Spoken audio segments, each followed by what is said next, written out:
Ahead of the Nevada caucus on Saturday, we finally saw some heavy sparring between the candidates last night as Michael Bloomberg was put on the defensive by the likes of Bernie Sanders, Elizabeth Warren, and more. Here to give us his reaction to those exchanges, more from the debate, is great friend of the show, founder of the Young Turks, Cenk Uygur. Cenk, it's great to see you. Great to see you guys. Yeah, absolutely. All right, Cenk, so your top line takeaways from last night. It was a fiery debate. Yeah. Takeaway number one is that's what a debate looks like.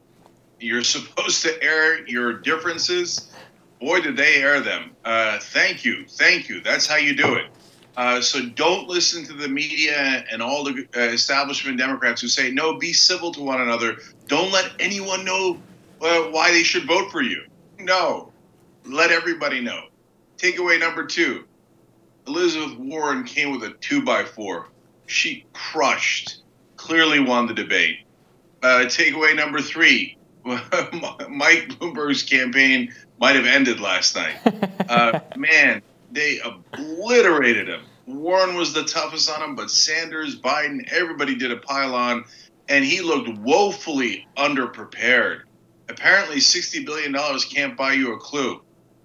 It kind of destroys this whole idea that, you know, these billionaires are so superior and brilliant, so much better than we all are. Kind of killed that whole idea. Yeah. What do you think the impact on his campaign will be, though? Because, I mean, we're just starting to get a look, really, at who the Bloomberg voter even is. It's split demographically pretty evenly. He seems to have a particular strength, actually, with white non-college voters. So do you think that he will take a major tumble in the polls, or do you think his ads will continue to prop him up? Yeah. First of all, what campaign? So I don't know that one exists anymore. I saw on Wikipedia last night, Bloomberg's campaign ended last night, a cause of death, Elizabeth Warren. Okay, so seriously, there's two things here. One is, he said during the debate about his billions of dollars, hey, I work hard. First of all, Mike, we all work hard. It's not like you outworked us to $60 billion. It's a preposterous way of thinking about it. And by the way, if you work so hard, why didn't you prepare for the debate? Right. Yes. It was stunning how did you not know those questions were coming? How did you not have good answers for them? It might be that he's so used to not being challenged that the people preparing him for the debate might have been afraid to give him tough questions because he might fire them. I mean, he's certainly got NDAs with them, so that should be okay if he did fire them. But in terms of where he goes forward from here, point number two is, look, he kind of had this attitude throughout the debate, even as he's getting his ass kicked. He had this smug, arrogant look on his face, which John Iderall on our show said, maybe it's because he thinks these debates don't matter. I'll just, instead of buying $100 million of ads next week, I'll buy $200 million of ads. It'll make up for these debates.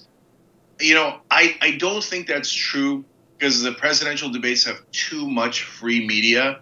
But if he was running for a congressional seat or a Senate seat, that would definitely work. And that is a really depressing state of affairs for our so-called democracy. Yeah, that is a very depressing state of affairs. Cenk, let me ask you about Joe Biden's performance last night. It seemed to be, I mean, an okay. Some people were saying it was his best performance. Did he do enough to keep second in Nevada and maybe first in South Carolina? What do you think? No, not remotely. I think that people saying that he did okay last night are doing wishful thinking. Did you guys watch the same debate as I did? That's how I feel. Out there. Yeah, he looked like the Japanese fighter who's been in the cave for the last 30 years and didn't know the war was over and came out and was like, are we still fighting the Americans? Right? Every once in a while, they'd go to his shot, his one shot, and he'd be like, what? Where are we? Look on his face. No. And everybody was treating him as an afterthought. It was actually kind of sad to watch. Look, guys, I've never seen a debate this clear. Elizabeth Warren clearly won. Bernie Sanders came out looking fantastic because everyone was treating him as a front runner, and he was the only person up there fighting for the average American, and everybody else was saying, no, we can't help the average American. So, you know, Warren might have won the debate, but I think Sanders won the nomination last night, partly because they did fantastic, but the other four were horrible. Bloomberg, one of the worst debate performances I've ever seen. Biden lost, total adrift at sea, disaster.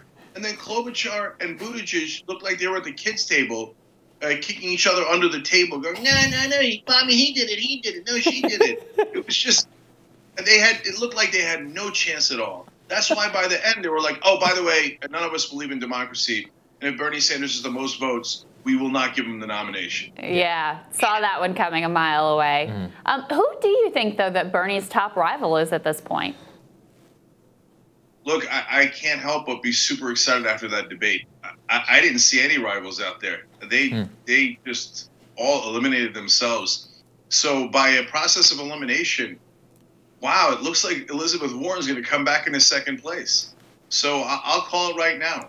Warren will spike because not only was it a great debate performance, but more importantly, what no one else will acknowledge is because she went back to being the second most progressive candidate.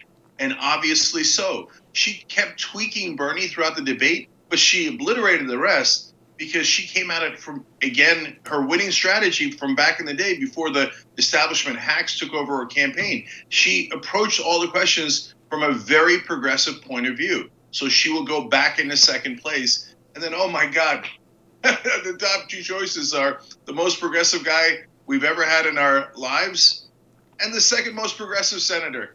If I'm right about that, 99 establishment. It was nice knowing you. Cenk, do you think that it's enough to surge her into second place in Nevada, where a lot of the vote has already taken place?